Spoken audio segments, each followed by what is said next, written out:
আপনি কিছু করবেন না এটা বলছেন ওই আমরা বলেছি অল্টারনেট করলে सब चाहिए। जब एडी ने बोल दिया नहीं होगा तो मैं कैसे बोल सकती हूँ? नहीं होगा हमारा तो अभी आप क्या आप कुछ नहीं करेंगे? ना ठीक है। कुछ नहीं। খণ্ডঘোষে প্রার্থী নিয়ে টানা পড়ে নির্বাচনের আগে বাড়ছে অস্বস্তি। নির্বাচনের দিন যত এগিয়ে আসছে পূর্ব বর্ধমানের খণ্ডঘোষে তৃণমূল কংগ্রেসের অন্দরমহলের অস্বস্তি ততই স্পষ্ট হয়ে উঠছে। কেন্দ্রবিন্দুতে একটাই নাম, নবীন চন্দ্র বাগ।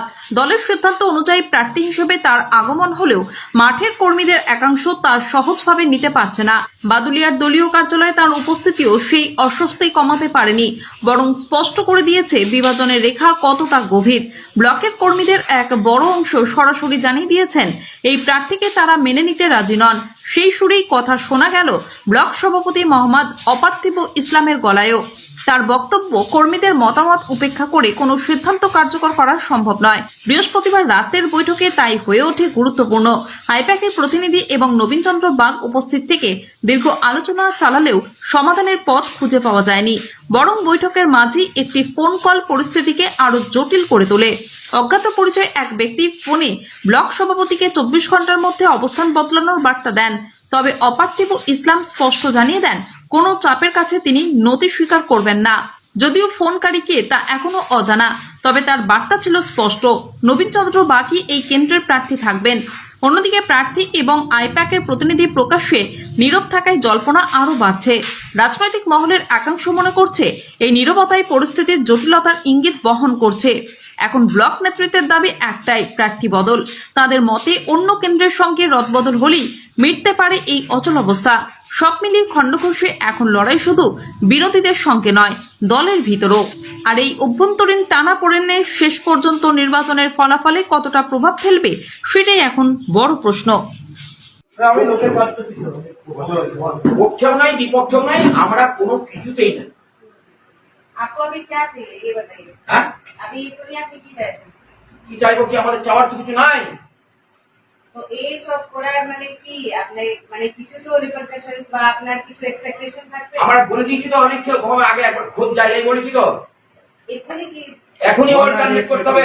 পূরণ করতে পারবে এখন কাছে তো বললাম আমরা চেয়েছি। দাদা আপনি ক্ষমতা কা বাত ছিলেন ও নবীন বাবু এসেছিলেন, আর ওই আমাদের আইপ্যাকের সাইনা ম্যাডাম উনি এসেছিলেন। তা আপনাদের সবারই সামনেই তো আলোচনা হলো, দেখলেন ওপেন আলোচনা হলো যে আমরা দলের প্রতি এখনো শ্রদ্ধাশীল, দলের এখনো আমরা অনুগত সৈনিক, দল আমাদের মাথায় এখনো আছে। আমরা শুধু একজন দুর্নীতিগ্রস্ত মানুষকে আমাদের চাই না, আমরা এই ধরনের দুর্নীতিগ্রস্ত মানুষ আমরা দরকার নাই আমাদের।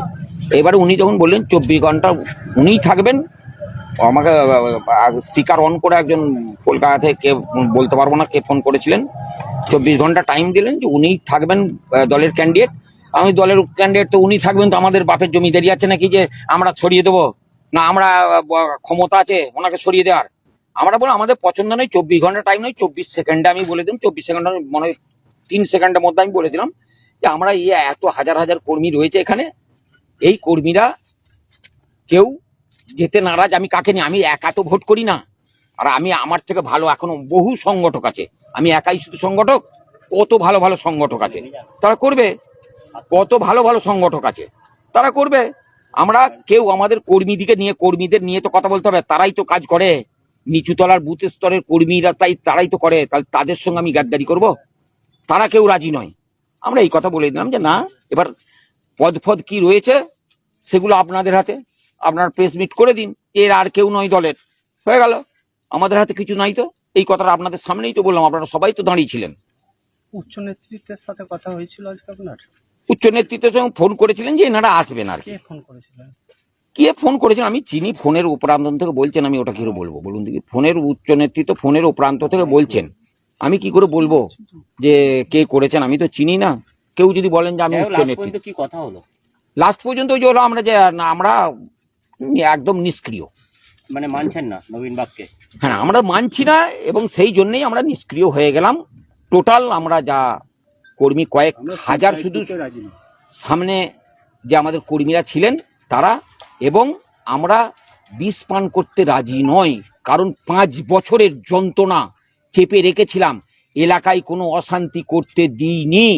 নাহলে 294টার মধ্যে সব থেকে অশান্ত হচ্ছে খণ্ডঘোষ ব্লক। কিন্তু পিন পড়লে আওয়াজ পাওয়া যেত, এরকমটা 5 বছর ছিল। শুধু এই দিনটা দেখার জন্য যে হয়তো এই দিনটাতে হয়তো বদল করে ভালো মানুষ আমরা পাবো, সেই আশাতে ছিলাম। আমরা প্রার্থী হিসাবে চেয়েছিলাম বিশ্বনাথ রায়কে। শেষমেশ আমরা এটাও বললাম দলকে যে দেখুন, দলকে বিব্রতই ফেলতে নারাজ। যদি আমাদেরকে আউস গ্রামের ওই আমাদের সভাধিপতি সাহেব শ্যামাপ্রসন্ন লোহার বাবুকে যদি দেন, আর ওনাকে যদি ওইখানে দেন, আমাদের সবাই রাজি আছে, সব ছেলেরা। আমাদের লাস্ট অপশন আমরা এটা দিয়েছিলাম, না মানেননি। তুমি বলে দিলেন, দেখলেন যে স্পিকার অন করা, আপনারা তো ছিলেন। আপনিও মানেননি? আমার মানাটা কিছু বিষয় নয়।